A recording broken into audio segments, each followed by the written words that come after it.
नमस्कार दोस्तों। हम पढ़ रहे थे राजस्थान की खाद्य एवं वाणिज्यिक फसलें।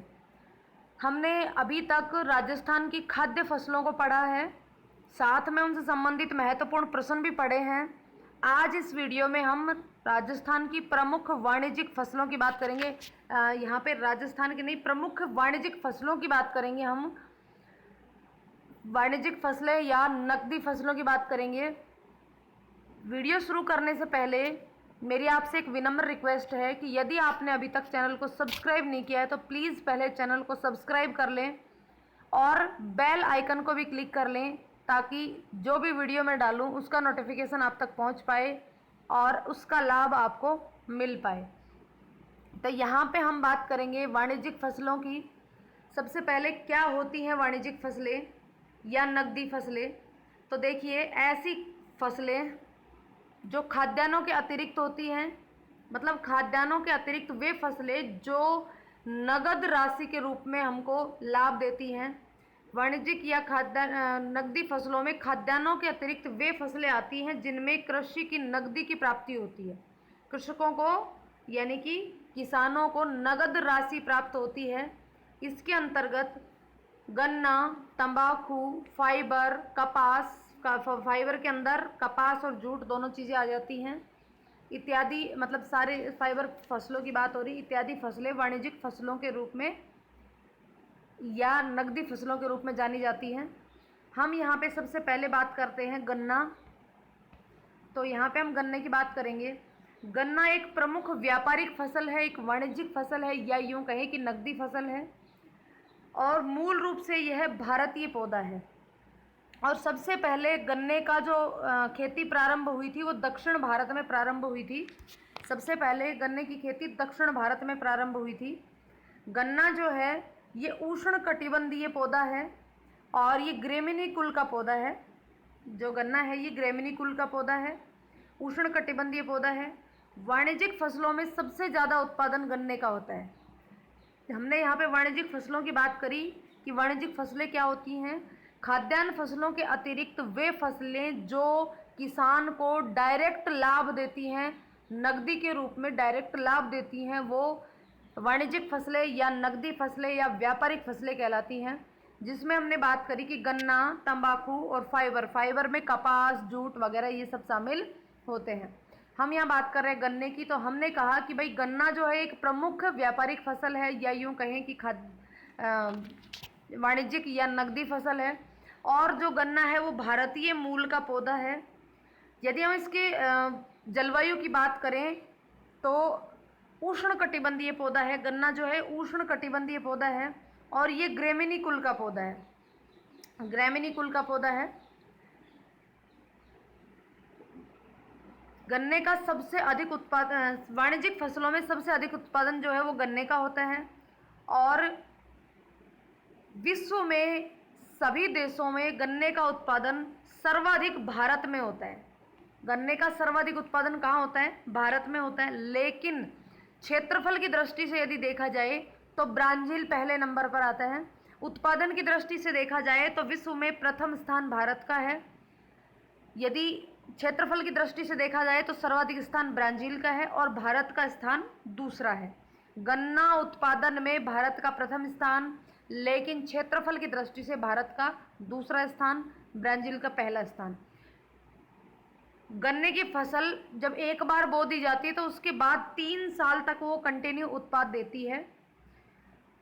यदि हम भारत के राज्यों की बात करें तो भारत में सबसे ज़्यादा गन्ना उत्पादक राज्य यूपी है, उत्तर प्रदेश में है। उत्तर प्रदेश है जो कि संपूर्ण भारत का 40% अकेला खुद उत्पाद करता है। देखिए, विश्व में सर्वाधिक गन्ना उत्पादन भारत, सर्वाधिक क्षेत्रफल की दृष्टि से भारत का स्थान दूसरा और पहला स्थान ब्राज़ील। भारत में सर्वाधिक गन्ना उत्पादन कहाँ होता है? उत्तर प्रदेश में होता है। प्रति हेक्टेयर उपज के आधार पर तमिलनाडु का पहला स्थान है। प्रति हेक्टेयर उपज सबसे अधिक गन्ने का उत्पादन तो यूपी करता है, लेकिन यदि प्रति हेक्टेयर उपज की बात करें तो वो तमिलनाडु है। और उसके बाद में आते हैं गुजरात, कर्नाटक, महाराष्ट्र, आंध्र प्रदेश, ये सब बाद में आते हैं। अकेला यूपी भारत के कुल गन्ना उत्पादन का 40% भाग अकेला यूपी उत्पादित करता है। उत्पादन क्षेत्र के विस्तार के आधार पर उत्तर प्रदेश का पहला स्थान है और उसके बाद किसका स्थान है? महाराष्ट्र का। जबकि राजस्थान में गन्ना एक बहुत ही कम मात्रा में उगाया जाता है। भारत में कुल उत्पादन का लगभग केवल 0.04% ही गन्ना उत्पादित करता है राजस्थान। लेकिन फिर भी यदि राजस्थान के जिलों की बात की जाए तो राजस्थान का बूंदी जिला जो है वहाँ पर गन्ने का उत्पादन बाकी सभी जिलों की अपेक्षा अधिक होता है, या यूँ कहें कि राजस्थान का बूंदी जिला गन्ना उत्पादन में अग्रणी है। हम वापस से एक बार इसको रिवाइज कर लेते हैं। गन्ना जो है उष्ण कटिबंधीय पौधा है, भारतीय मूल का पौधा है, ग्रेमिनी कुल का पौधा है। विश्व में सर्वाधिक उत्पादन गन्ने का भारत करता है, लेकिन यदि क्षेत्रफल की दृष्टि से देखा जाए तो सर्वाधिक उत्पादन ब्राज़ील करता है। भारत में सर्वाधिक उत्पादन की बात करें तो यूपी सर्वाधिक उत्पादित करता है गन्ने का उत्पादन। जो यूपी है ये टोटल जो गन्ना उत्पादन होता है भारत में उसका 40% हिस्सा अकेला उत्पादित करता है। यदि हम राजस्थान की बात करें तो राजस्थान में गन्ने का उत्पादन बहुत ही कम मात्रा में होता है, लेकिन फिर भी जितना भी होता है उसमें से बूंदी जिला जो है वो अग्रणी है। यदि प्रति हेक्टेयर उपज की बात करें तो तमिलनाडु इसका पहला जिला है, तमिलनाडु पहला राज्य है प्रति हेक्टेयर उत्पादन में। यदि हम बात करें कि गन्ने की खेती के लिए कितने तापमान की आवश्यकता होती है तो 15 से 24 डिग्री सेंटीग्रेड तापमान की आवश्यकता होती है गन्ने की खेती के लिए। वर्षा की बात करें तो 100 से 200 सेंटीमीटर वार्षिक वर्षा की आवश्यकता होती है। 100 से 200 सेंटीमीटर यानी कि आर्द्र जलवायु की आवश्यकता यहाँ पे होती है। राजस्थान में गन्ना बूंदी में सर्वाधिक, उसके बाद कुछ उदयपुर, चित्तौड़ व गंगानगर जिलों में भी उत्पादित किया जाता है। गन्ना उत्पादन के लिए व्यापारिक उपागम जिसे धारणीय गन्ना उपक्रमण या सतत गन्ना पहल पद्धति कहा जाता है, इस पद्धति से उत्पादित किया गया। सबसे पहले भारत में गन्ने की खेती को सुधार करने के लिए 2009 में इस उपागम या इस पद्धति का प्रयोग किया गया। किसने किया इस पद्धति का प्रयोग? ICRISAT एवं WWF के संयुक्त तत्वाधान में इस पद्धति की संयुक्त पहल के रूप में किया गया। प्रारंभ में ये जो पद्धति थी इसके बीज की प्रारंभ की जो पद्धति यानी कि जिसमें गन्ना उत्पादन पहले जिस पद्धति से होता था उसकी तुलना में इस पद्धति, ये जो पद्धति है धारणीय गन्ना उपक्रमण एवं सतत गन्ना पहल, इस पहली पद्धति की तुलना में इस पद्धति के बीज की लागत बहुत कम होती है। यदि हम बात करें गन्ना प्रजनन संस्थान की तो भारत में गन्ना प्रजनन संस्थान कोयम्बटूर तमिलनाडु में स्थित है। भारत में गन्ना प्रजनन संस्थान कोयम्बटूर तमिलनाडु में स्थित है। और गन्ने में जो रोग होते हैं उसमें कौन से रोग प्रमुख हैं? लाल सड़न रोग, पायरिला, कंडवा, रेड क्रॉस आदि रोग गन्ने के रोग हैं। यहाँ पे ये ध्यान रखना है। लाल सड़न रोग, ये देखा होगा आपने गन्ने को जब आप यूज़ करते हो तो आपने उसको छीलते हैं तब देखा होगा बीच में लाल रंग की ऐसे धारी सी बनी हुई होती है और उसमें लाल रंग दिखाई देता है, तो वो लाल सड़न रोग है। पायरिला, कंडवा, रेड क्रॉस ये सारे गन्ने में लगने वाले रोग हैं। अब हम गन्ने के बाद बात करेंगे कपास की। कॉटन, कपास भी मूलतः भारतीय पौधा है, जैसे गन्ना है वैसे ही। और सबसे पहले कपास का उत्पादन सिंधु घाटी सभ्यता में हुआ था। सबसे पहले कपास का जो विश्व में सबसे पहले कपास का उत्पादन सिंधु घाटी सभ्यता में हुआ था। राजस्थान का कपास के उत्पादन में देश में 8वां स्थान है।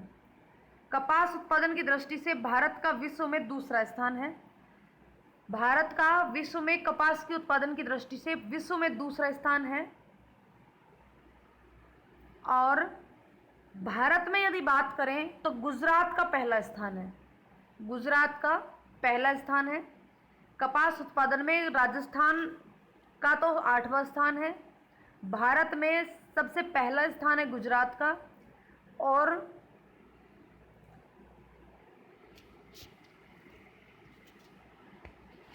विश्व में भारत का दूसरा स्थान है।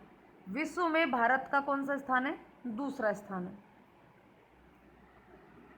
राजस्थान की बात करें तो राजस्थान में सर्वाधिक कपास तो हनुमानगढ़ में उत्पादित की जाती है सर्वाधिक कपास हनुमानगढ़ में। चलिए अब एक बार रिपीट कर लेते हैं। विश्व में भारत का स्थान दूसरा, राजस्थान का स्थान 8वां, भारत में सबसे प्रथम स्थान गुजरात राज्य का, और राजस्थान में सर्वाधिक कपास उत्पादन हनुमानगढ़ में। और कपास की खेती के लिए कितने सेंटीग्रेड तापमान की आवश्यकता होती है? तो 20 से 30 डिग्री सेंटीग्रेड तापमान की आवश्यकता होती है। 50 से 100 सेंटीमीटर वार्षिक वर्षा कपास के लिए उपयुक्त होती है। 50 से 100 सेंटीमीटर का मतलब अर्ध शुष्क जलवायु इसके लिए उपयुक्त होती है। मिट्टी की यदि बात करें तो कपास के लिए नमी युक्त चिकनी मिट्टी या फिर काली मिट्टी उपयुक्त होती है। काली मिट्टी कपास के लिए सर्वाधिक महत्वपूर्ण होती है। कपास को राजस्थान में ग्रामीण भाषा में बनिया कहा जाता है। बनिया। कपास को राजस्थान में ग्रामीण भाषा में क्या कहा जाता है? बनिया कहा जाता है। कपास को सफ़ेद सोना के नाम से भी जाना जाता है। तो यहाँ पे प्रश्न बन सकता है सफ़ेद सोना किसे कहते हैं? तो कपास को कहते हैं। कपास जो है ये खरीफ की फसल है, तो ये फिर मई जून के महीने में बोई जाती है।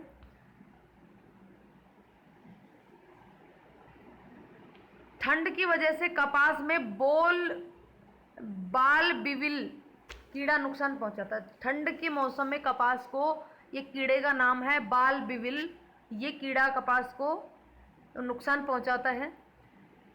और इसी रोग के प्रतिरोधक फसल, यानी कि इस रोग की प्रतिरोधक फसल जो है वो भिंडी फसल है। भिंडी नामक फसल है।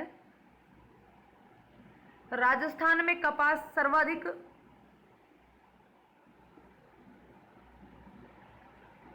गंगानगर, हनुमानगढ़ में, गंगानगर और हनुमानगढ़। राजस्थान में सर्वाधिक कपास गंगानगर और पहले हनुमानगढ़ में थी, अब गंगानगर हो गया है। सर्वाधिक कपास गंगानगर, पहले हनुमानगढ़ था। अजमेर, भीलवाड़ा, झालावाड़, चित्तौड़, उदयपुर, पाली, कोटा, बूंदी व झालावाड़ जिलों में उत्पादित की जाती है कपास। लेकिन यहाँ पे एक चीज़ याद रखना, जो 2 जिले हैं, एक तो जैसलमेर और एक चूरू, इन 2 जिलों में कपास का उत्पादन ना के बराबर होता है। कौन कौन से 2 जिले हैं? जैसलमेर और चूरू। नेक्स्ट बात करें हम, कपास की जो गांठ होती है एक, उसकी वजन 170 किलोग्राम होता है। 170 किलोग्राम के उसकी गांठ का वजन होता है। राज्य में बोई जाने वाली कपास की कौन कौन से विभिन्न प्रकार हैं? सबसे पहले नरमा। तो जो ये नरमा फसल है ये श्री गंगानगर और हनुमानगढ़ में बोई जाती है। दूसरी है अमेरिकन कपास, इसके रेशे लंबे होते हैं और ये भी हनुमानगढ़ और गंगानगर में ही सर्वाधिक बोई जाती है। फिर आती है मालवी कपास, तो ये कपास जो है ये कोटा, बूंदी, झालावाड़ और टोंक में बोई जाती है। उसके बाद है देसी कपास।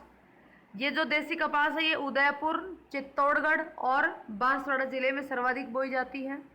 उसके बाद मरु विकास राज HH 16, ये राजस्थान में कपास की पहली संकर नस्ल है, यानी कि ये हाइब्रिड नस्ल है, किस्म है हाइब्रिड।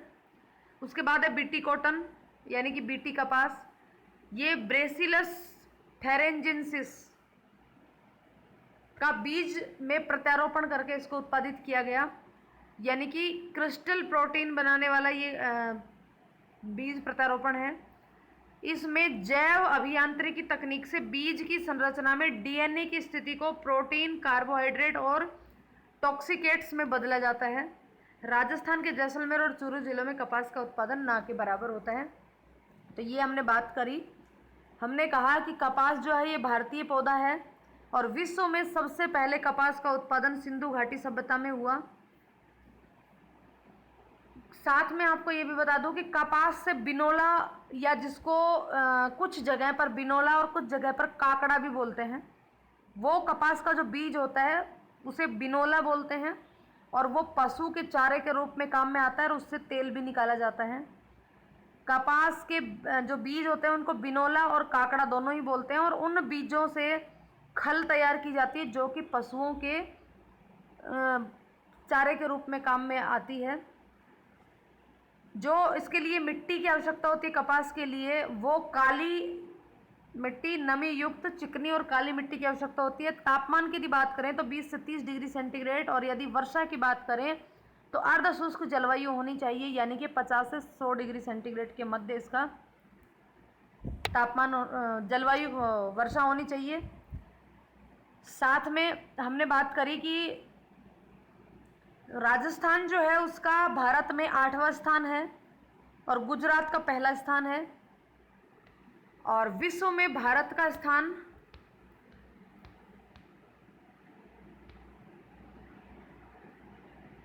दूसरा है। विश्व में कपास उत्पादन की दृष्टि से भारत का स्थान दूसरा है। और राजस्थान के जिलों की बात करें तो राजस्थान में सर्वाधिक कपास उत्पादन गंगानगर जिले में होता है। उसके बाद हमने कपास की गांठ का वजन की बात करी थी, तो 170 किलोग्राम गांठ का वजन होता है। विभिन्न किस्मों की बात करें तो नरमा, अमेरिकन कपास, मालवी कपास, देसी कपास, RJHS 16 जो कि राजस्थान की पहली संकर किस्म है, यानी कि हाइब्रिड है। ये संकर किस्म यानी कि हाइब्रिड नस्ल है। उसके बाद बीटी कॉटन, ये हमने बात करी इसकी नस्ल की।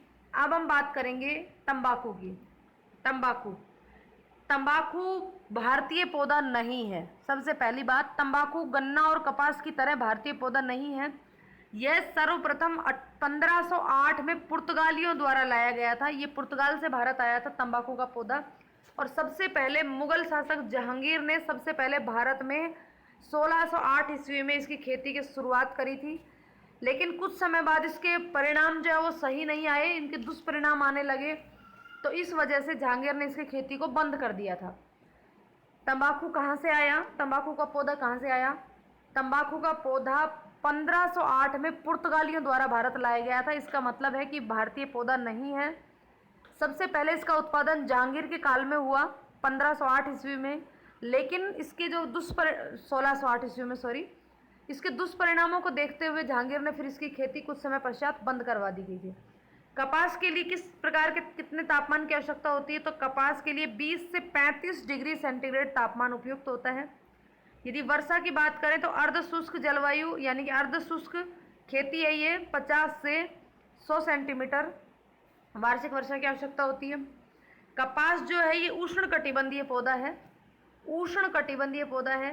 राजस्थान में दो किस्में पाई जाती हैं कपास की। दो प्रमुख किस्में हैं, निकोटिना टूबेकम और दूसरी निकोटिना रास्टिका। राजस्थान में तंबाकू की दो किस्में हैं, निकोटिना टूबेकम और निकोटिना रास्टिका। भारत में सर्वाधिक तंबाकू का उत्पादन आंध्र प्रदेश में किया जाता है। भारत में सर्वाधिक तंबाकू का उत्पादन आंध्र प्रदेश में, और राजस्थान में सर्वाधिक तंबाकू का उत्पादन कहाँ पे? अलवर में। सर्वाधिक तंबाकू का उत्पादन राजस्थान में कहाँ पर? अलवर में। पुनः एक बार इसको रिवाइज कर लेते हैं। सबसे पहली बात, तंबाकू जो है वो बाहर का पौधा है, भारतीय पौधा नहीं है। ये सर्वप्रथम पुर्तगालियों द्वारा 1508 ईस्वी में भारत लाया गया था, और सबसे पहले जहांगीर ने 1608 ईस्वी में इसकी कृषि यानी कि इसकी खेती प्रारंभ करी थी। लेकिन कुछ समय बाद इसके दुष्परिणाम देखने को मिले। उन दुष्परिणामों को देखते हुए उन्होंने यानी कि जहांगीर ने इसे बंद करवा दिया गया। इसके लिए वर्षा की बात करें तो 50 से लेकर के 100 सेंटीमीटर वार्षिक वर्षा की आवश्यकता होती है। तापमान की बात करें तो 20 से 35 डिग्री सेंटीग्रेड तापमान की आवश्यकता होती है। राजस्थान में प्रमुख दो किस्में हैं, एक तो निकोटिना टूबेकम और दूसरा निकोटिना रास्टिका। निकोटिना टूबेकम और निकोटिना रास्टिका। भारत में सबसे अधिक तंबाकू उत्पादन आंध्र प्रदेश करता है, और राजस्थान की बात करें तो अलवर में सर्वाधिक तंबाकू का उत्पादन होता है। ये थी तंबाकू के बारे में बात। अब हम बात करेंगे जूट। जूट जो है वो टिलिएसी कुल का पौधा है। इसका वैज्ञानिक नाम कोरकोरस ओलिटोरियस है। कोरकोरस ओलिटोरियस है। जूट जो है ये देखिए, जूट को पटसन भी कहते हैं। पटसन कहें या जूट कहें एक ही बात है। यह पूर्वी भारत में मुख्य रूप से उत्पादित होने वाली एक महत्वपूर्ण नकदी फसल है। जो जूट है ये कहाँ की नकदी फसल है? ये पूर्वी भारत की नकदी फसल है, महत्वपूर्ण। इस फसल का उत्पादन पश्चिमी बंगाल, बिहार, असम, उड़ीसा, यूपी, त्रिपुरा और मेघालय में भी किया जाता है। प्रमुख रूप से जूट उत्पादित करने वाले जिलों में सबसे अधिक जूट उत्पादित करने वाले जिलों में है पश्चिम बंगाल, बिहार, असम और उड़ीसा है। ये चारों राज्य मिलकर भारत में जितना भी जूट का उत्पादन होता है उसका 80% ये 4 राज्य ही उत्पादित करते हैं। पुनः देख लेते हैं। जूट टिलियेसी नामक कुल का पौधा है। इसका वैज्ञानिक नाम कोरकोरस ओलिटोरियस है।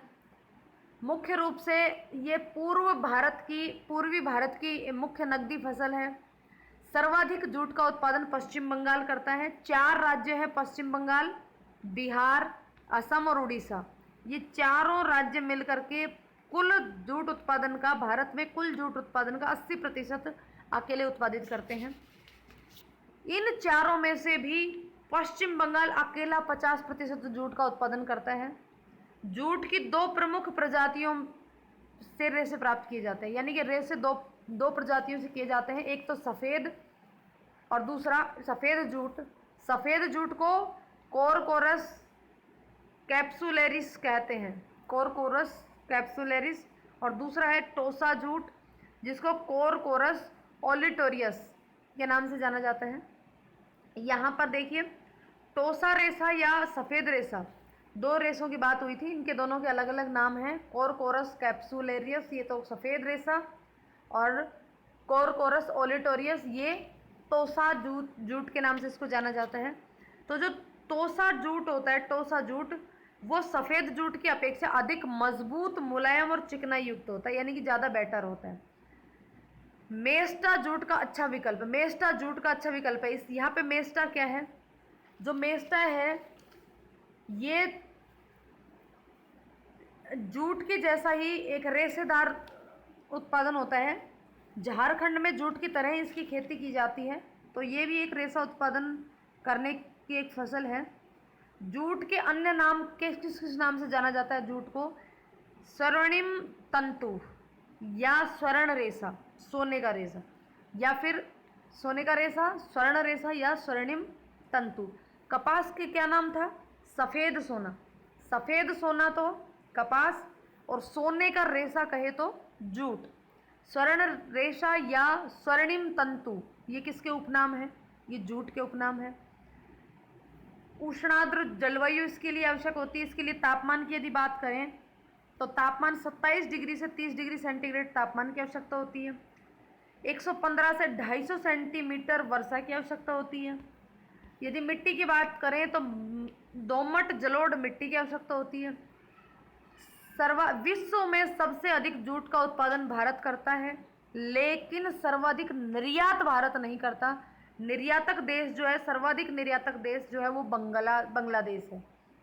सर्वाधिक निर्यातक देश कौन है? बांग्लादेश है। जबकि सबसे अधिक उत्पादन भारत करता है, फिर भी भारत जूट का निर्यात सर्वाधिक क्यों नहीं करता? क्योंकि जितना जूट का उत्पादन करता है उसका बहुत बड़ा भाग भारत में ही खपत हो जाता है।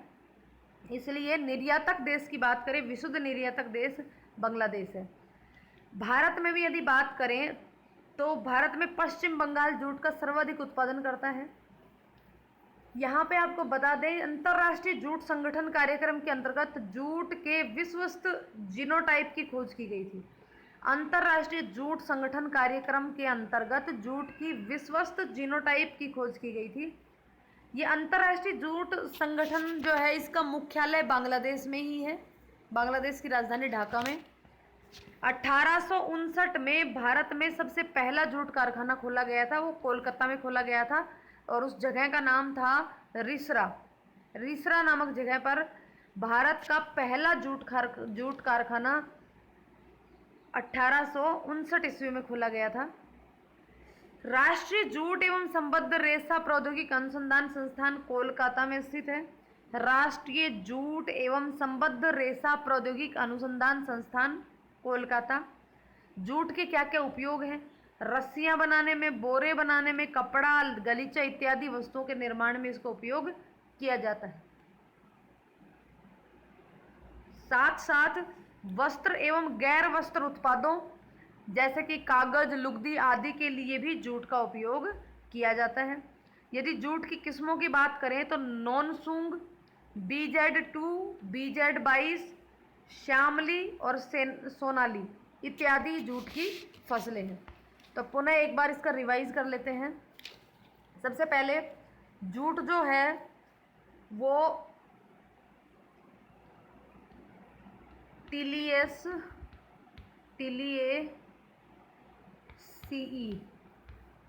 टिलिएसीई कुल का पौधा है।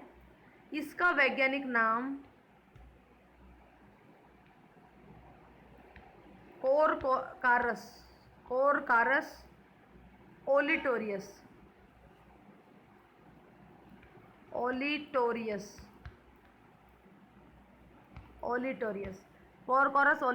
है। ये जो है जूट जो उष्णाद्र जलवायु का पौधा है,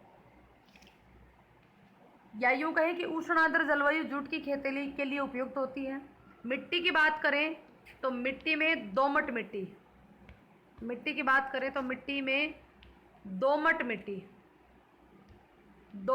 जूट के लिए उपयुक्त होती है। दोमट जलोढ़ मिट्टी जूट के लिए उपयुक्त होती है।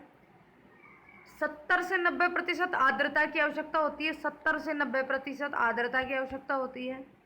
वर्षा की बात करें तो 115 डिग्री से 240 डिग्री सेंटीग्रेड वर्षा की आवश्यकता होती है, यानी कि यह अति आर्द्र या यूँ कहें कि तर जलवायु या तर कृषि के रूप में मानी जाती है। तापमान की यदि बात करें तो 27 डिग्री से 30 डिग्री तक तापमान इसके लिए उपयुक्त होता है। यदि हम धरातल की बात करें तो इसके लिए समतल धरातल होना जरूरी है।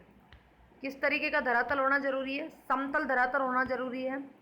विश्व में सबसे पहला देश भारत है जो सर्वाधिक जूट का उत्पादन करता है। विश्व में सर्वाधिक उत्पादन भारत, लेकिन ये भारत देश सर्वाधिक निर्यात नहीं करता। तो निर्यात कौन करता है? सर्वाधिक निर्यात बांग्लादेश करता है। सर्वाधिक निर्यात कौन करता है? बांग्लादेश करता है। भारत में यदि बात करें तो सर्वाधिक जूट का उत्पादन पश्चिम बंगाल में होता है। पश्चिम बंगाल कुल जूट उत्पादन का 80% हिस्सा जो है वो 4 राज्य करते हैं, जिनमें से भी पश्चिम बंगाल जो है उनमें से 50% जूट का उत्पादन अकेला करता है। अंतर्राष्ट्रीय जूट संगठन की बात करें तो अंतर्राष्ट्रीय जूट संगठन कहाँ पर स्थित है? अंतर्राष्ट्रीय जूट संगठन का मुख्यालय कहाँ स्थित है? तो अंतर्राष्ट्रीय जूट संगठन का मुख्यालय ढाका में स्थित है। साथ में राष्ट्रीय जूट एवं संबद्ध रेशा प्रौद्योगिकी संस्थान कहाँ स्थित है? कोलकाता में स्थित है। भारत में पहला जूट कारखाना कहाँ स्थित है? तो वो रिसरा नामक स्थान पर स्थित है, जो कि कोलकाता के पास है, रिसरा नामक स्थान पर। और ये 1859 में स्थापित किया गया था। जूट की 2 तरीके की किस्में पाई जाती हैं। एक तो टोसा जूट और एक सफ़ेद जूट। टोसा जूट को कोरकोरस ओलिटोरियस कहते हैं और सफ़ेद जूट को कोरकोरस कैप्सुलेरियस कहते हैं। साथ में हम बात करें इसके उपनामों की तो इसे सोने का रेशा के नाम से जाना जाता है, या स्वर्णिम तंतु या स्वर्ण रेशा, इन तीनों नामों से इसको और जाना जाता है। तो यहाँ पे हमने बात करी नकदी फसलों की, जिसमें हमने 4 चीज़ें पढ़ी हैं: गन्ना, कपास, जूट और तंबाकू। 4 नकदी फसलों की बात करी। इसके अलावा अगर खाद्यान्न फसलों की वीडियो आपको देखनी है तो वो आपको ऊपर आई बटन में उनका लिंक मिल जाएगा और नीचे डिस्क्रिप्शन बॉक्स में भी उसका लिंक मिल जाएगा। आप वहाँ जा कर के इन जो खाद्यान्न फसलें हैं उनके बारे में पढ़ सकते हैं। आपसे मेरी पुनः एक रिक्वेस्ट है कि यदि आपने अभी तक चैनल को सब्सक्राइब नहीं किया तो प्लीज़ चैनल को सब्सक्राइब कर लें, और यदि वीडियो पसंद आई हो तो वीडियो को लाइक और शेयर कर दें। वीडियो पर अंत तक बने रहने के लिए आपका बहुत बहुत धन्यवाद।